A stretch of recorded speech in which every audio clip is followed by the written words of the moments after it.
വിഴിഞ്ഞം തുറമുഖ ഉദ്ഘാടനം കാണുന്നതിന് വേണ്ടി ജനങ്ങൾ ഒഴുകി തുറമുഖത്തേക്ക് പോകുന്നുണ്ട്. പക്ഷേ നമുക്കിവിടെ ഒരാൾ കസേരയിട്ട് ഇരിക്കുന്നത് കാണാം. കുഞ്ഞുഞ്ഞമ്മ എന്താ ഇവിടെ ഇരിക്കുന്നത് ഇപ്പോ?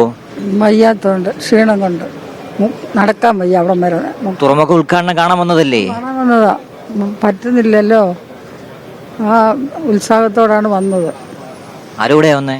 ഹസ്ബൻഡിന്റെ കൂടെ. അദ്ദേഹം അങ്ങ് പോയോ? അങ്ങ് പോയി, കാണാൻ പോയി. അമ്മമ്മക്ക് എന്താ പറ്റിയേ? എനിക്ക് നടക്കാൻ വയ്യാത്തോണ്ട് ക്ഷീണം. എന്നെ കയ്യിൽ പിടിച്ചാണ്. അപ്പോൾ നാണക്കേട് പോലെ പുള്ളിക്കാരന്. വലിയ ആഗ്രഹത്തോടെ വന്നതാണല്ലേ? വലിയ ആഗ്രഹത്തോടെ വന്ന് എന്നെ കൈക്ക് പിടിച്ച് അങ്ങ് വരെ പോകണ്ടേ. പുള്ളിക്കാരനും അതൊരു പ്രയാസം പോലെ. ഞാൻ പിന്നെ ഇവിടെ ഇരിക്കുന്നോളാന്ന് പറഞ്ഞു. വിഷമമുണ്ടോ അതില്? എനിക്ക് വിഷമമുണ്ട്. പിന്നെ വരണ്ടായിരുന്നു ഇപ്പം തീരുമാനം. എന്ന് വെച്ചാൽ ഇത്രയും നേരം ഇനി എത്ര മണി വരെ ഇവിടെ ഇരിക്കണം. വലിയ ആഗ്രഹമായിരുന്നല്ലേ?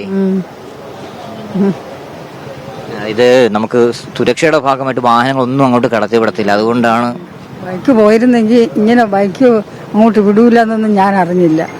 ബൈക്ക് വരുന്നതല്ലേ, ആ ബൈക്കുമായിട്ട് അങ്ങ് പോകാമെന്നാണ് വിചാരിച്ചത്. അപ്പോൾ ബൈക്കൊന്നും വിടുന്നില്ല. അങ്ങനെ അവിടെ ഒരു വീട്ടിൽ കയറ്റി വെച്ചിരിക്കുന്നു ബൈക്ക്. ഇതുപോലെയാണ് ഈ തുറമുഖത്തിന്റെ ഉദ്ഘാടനം കാണുന്നതിന് വേണ്ടി ഒരുപാട് ആഗ്രഹത്തോടെ പലരും വരുന്നുണ്ട്. ഇത് ഭൂരിഭാഗം പേരും പോയി. പക്ഷേ കുഞ്ഞുഞ്ഞമ്മയ്ക്ക് ആവശ്യകതകൾ കാരണം അങ്ങോട്ട് പോകാൻ കഴിയാതെ ഇവിടെ ഇപ്പോൾ ഇരിക്കുകയാണ്.